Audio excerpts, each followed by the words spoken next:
Les gens, mieux tout le monde, c'est Tyrannou, j'espère que vous allez tous très bien, en tout cas pour ma part ça va vraiment super bien. Vous la connaissez, une des entreprises les plus grandissantes ces 5 dernières années, Google est le moteur de recherche le plus utilisé partout dans le monde et est un outil indispensable à l'heure actuelle dans la vie de tous les jours. Mais c'est aussi un outil, il faut l'avouer, qui est utilisé actuellement pour un peu tout et n'importe quoi. C'est pourquoi aujourd'hui on va découvrir ce que vous recherchez sans aucun tabou, oui, sans aucun tabou, et vous en saurez davantage sur les intérêts de la population française après cette vidéo, je peux vous l'assurer. Allez, let's go!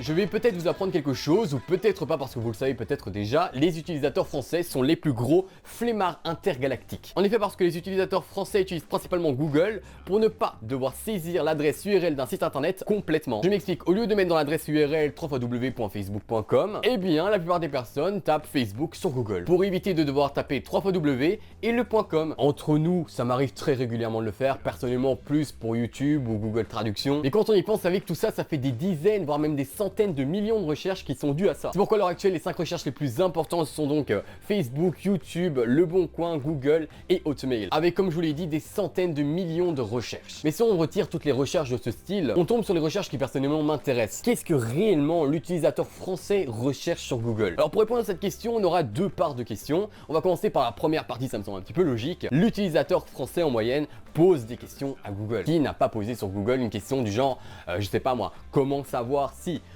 comment faire pour, pourquoi, On a tous fait ça, moi ça m'arrive très régulièrement, parce qu'il s'avère que souvent Google a une explication. Et sur ce point-là, on peut que le remercier. Et là, je pense avoir déjà éveillé votre curiosité. Quelles sont les 10 questions les plus posées par l'utilisateur français en moyenne sur Google? Je vous invite par rapport à ces questions à me mettre dans les commentaires quelles questions vous avez déjà posées par rapport aux questions que je vais vous présenter dans quelques instants. Et je sélectionnerai une personne parmi vous qui va avoir la chance d'avoir une petite surprise. Je n'en dis pas plus pour le moment, je vous dirai tout en fin de vidéo. Mais voilà, vraiment jouer le jeu, c'est vraiment très sympa. À la 10e place des questions les plus posées sur Google, on a tout simplement la question: comment savoir si je suis belle? Alors, petit aparté, pour toutes les filles, j'imagine, qui se posent cette question, ça ne va pas être Google qui va vous dire envoyez-moi votre photo et je vais vous dire si vous êtes belle ou pas. Je pense personnellement que tout le monde est beau pour une personne ou pour une autre, mais on sera jamais beau pour tout le monde. Donc rassurez-vous, il y a bien quelqu'un sur cette planète qui va vous trouver beau, même si vous ne l'êtes pas pour tout le monde. Voilà, c'est un petit peu les petites phrases philosophiques de Tyranno, il n'y a pas de souci. 9e place, comment savoir si il ou elle est amoureux, amoureuse? Encore une fois, ce n'est pas Google qui connaît la situation, qui va pouvoir vous expliquer tout ça. Vous allez sûrement être redirigé vers les sites de séduction et qui, d'après moi, vont toujours vous donner les mêmes conseils, donc c'est un petit peu tourné en rond. Alors que vous pourriez utiliser tout ce temps à essayer de savoir vous-même si l'autre est justement amoureux ou pas de vous. 8e question, comment bien dormir? Et moi aussi, je vais participer au petit jeu, j'ai envie de dire, des commentaires. Personnellement, c'est une question que j'ai déjà posée parce que il m'arrive d'avoir trop de choses dans la tête, de réfléchir à trop de choses par rapport à l'école, par rapport à plein de choses, par rapport à YouTube également. Et donc, je fais souvent des grosses insomnies. Et je me suis dit, pourquoi pas, Google pourrait me diriger vers une réponse qui pourrait avoir la solution miracle pour pouvoir s'endormir en un coup. Je peux vous assurer que j'ai jamais eu la réponse. 7e place, comment télécharger de la musique gratuitement? Alors là, on voit déjà l'utilisateur français qui a la flemme de payer et tout simplement un vendu. Et de notre côté, si c'est la 7e question la plus posée par les utilisateurs français, ça veut dire qu'il y a peut-être 80% des personnes qui me regardent qui ont déjà posé cette question à Google. Ah la bande de petits vénards, ouais, je vous vois, je vous regarde. 6e place, comment savoir si c'est un garçon ou une fille? Alors je suppose que cette question est utilisée et posée par des parents, par des futurs parents et qui attendent de savoir si c'est un garçon ou une fille. Ce n'est pas avec des remèdes de grand-mère, des remèdes de marabout qu'on va vous dire si c'est un garçon ou une fille. Je pense personnellement qu'il n'y a que la science qui pourra vraiment vous donner une certitude sur le sexe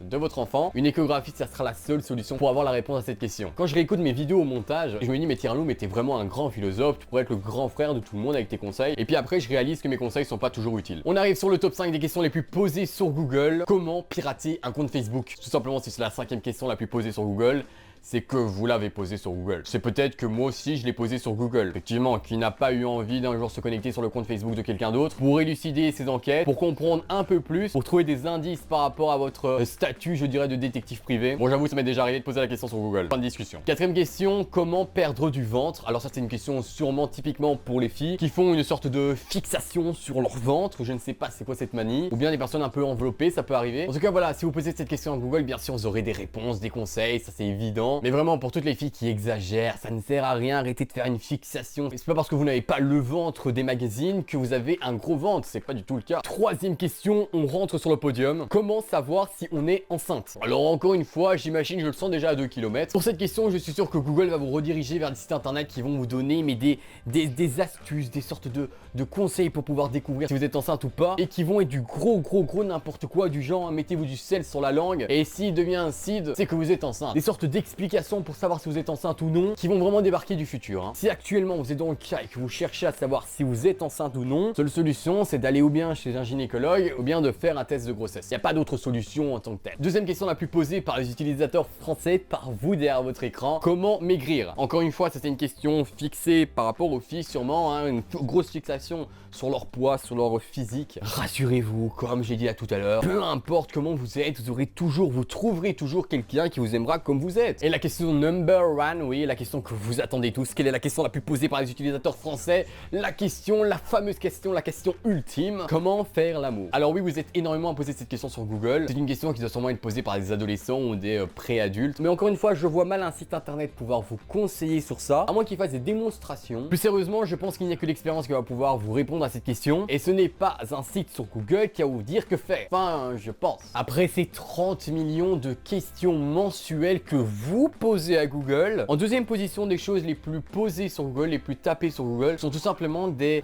recherches de type transactionnel. Par rapport à tout ce qui est achat, shopping, vous êtes énormément, des millions à taper chaque mois le nom du produit que vous voulez, plus la fameuse combinaison du pas cher. C'est vrai qu'avec Google, on a cet espoir énorme de pouvoir trouver le site internet en question qui va vous proposer un produit que vous avez vu chez un grand magasin à un tiers du prix. Or, malgré vos recherches avec un grand espoir, eh bien, vous comprenez qu'en fait, vous pourrez avoir une réduction de 10% sur un autre site, mais vous n'aurez jamais plus. Mais je vous comprends, même pour 10%, par exemple, sur un produit de 750 €, si vous faites une petite réduction qui va jusqu'à 600 € par exemple, eh bien, vous n'avez pas payé 750 € chez le magasin, vous allez plutôt prendre le site internet à 600 €. Ça me semble un petit peu logique. Alors, par rapport à cette catégorie, les 10 choses les plus tapées sont vraiment très variantes au niveau de la position de celle-ci. Donc voilà, moi je vous ai regroupé les 10 recherches les plus tapées sur Google, mais l'ordre ne sera pas pour autant significatif, je le précise. Alors qu'est-ce que vous recherchez de pas cher sur Google? Premièrement, un hôtel pas cher. Ensuite, nous avons des chaussures pas chères, mais également des voitures pas chères. Ah, ça c'est effectivement ce que j'ai recherché il y a pas longtemps. Des vacances pas chères, un vol pas cher. Alors oui, effectivement, lorsque j'ai fait mes recherches, que je suis tombé sur vol pas cher, moi j'ai un petit peu bugué parce que je me suis dit, voler pas cher, c'est quoi ce truc? Moi je voyais déjà en fait le bandit qui était en train de voler une banque, mais ça devait sûrement être la fatigue après une longue semaine. Donc voilà, pour tous ceux qui sont dans mon cas, je précise, vol pas cher, c'est l'avion, hein, le ticket d'avion, le billet d'avion pas cher. Voilà, c'est la petite parenthèse pour tous ceux qui sont un petit peu décalés comme moi. Ensuite, on rentre sur le top 5, PS4 pas cher, iPad pas cher. Alors oui, pour tout ce qui est Apple, là c'est évident, on le cherche pas cher alors que vous savez au fond de vous-même que vous le trouverez toujours trop cher. Et sur le podium, voilà quelles sont les 3 choses les plus recherchées ces derniers temps en pas cher. À la 3e place, un smartphone pas cher. 2e place, une tablette pas chère. Et la place numéro 1 de cette catégorie, je suis sûr que ça ne va même pas vous étonner, un iPhone pas cher. Alors je ne vais pas critiquer Apple, hein, clairement pas. Apple fait des bons téléphones, Apple a des bons produits. Cependant, leur prix c'est du foutage de gueule. Et il faut être franc avec vous, hein, clairement. Actuellement, l'iPhone 7 Plus 128 Go, donc le full option, hein, en Belgique, plus de 1250 €. Le SMIC. Et c'est normal que la plupart des gens ne savent pas se payer ce produit et donc ils le recherchent moins cher. Donc tout ce qui compose cette catégorie de recherche, donc tout ce qui a à voir avec pas cher, eh bien ne m'étonne même pas car on essaie tous de trouver des vacances pas chères, des vêtements pas chers, des produits électroniques pas chers. Parce que qui a envie de payer le double du prix par exemple? Personne. Si tu peux trouver le même produit moins cher, eh bien tu le prendras moins cher. Ça me semble un petit peu logique. Mais bon, pour se payer ces produits qui valent une fortune, il faut évidemment travailler. Et travailler, c'est vendre son temps. Donc au final, on échange notre temps contre des produits électroniques qui perdront avec le temps de leur intérêt, de leur valeur. Et tyranno philosophe, tyranno président, tu mets ce que tu veux dans les commentaires, mais avec ce genre de réflexion, je peux postuler la présidentielle 2017 de France. Plus sérieusement, malheureusement, cette observation est très réaliste et représente un petit peu notre société de consommation. J'espère vous avoir appris un peu plus sur vous-même, un peu plus sur votre entourage, un peu plus sur les gens que vous croisez dans la rue. Je vous invite donc à mettre un gros pouce bleu, à partager un maximum cette vidéo, à commenter pour participer donc au concours du casque que je vais vous faire gagner. Voilà, c'est un casque que va gagner une des personnes dans les commentaires qui aura participé au petit jeu qu'on a fait là tout à l'heure. Mais voilà, principalement, n'hésitez pas à partager cette vidéo, ça me fera extrêmement plaisir. À vous abonner si ce n'est pas encore fait et à me suivre sur les réseaux sociaux qui seront donc dans la description. Je vous invite également à regarder mes autres vidéos qui sont déjà sorties. Je vous donne rendez-vous mercredi qui arrive juste maintenant à midi. Vous connaissez l'horaire, mercredi et dimanche à midi. Je vous souhaite une excellente journée, une excellente soirée ou une excellente après-midi, tout dépend du moment où vous verrez cette vidéo. C'était Tyranno Allez, à la prochaine pour de nouvelles vidéos. Bye tout le monde.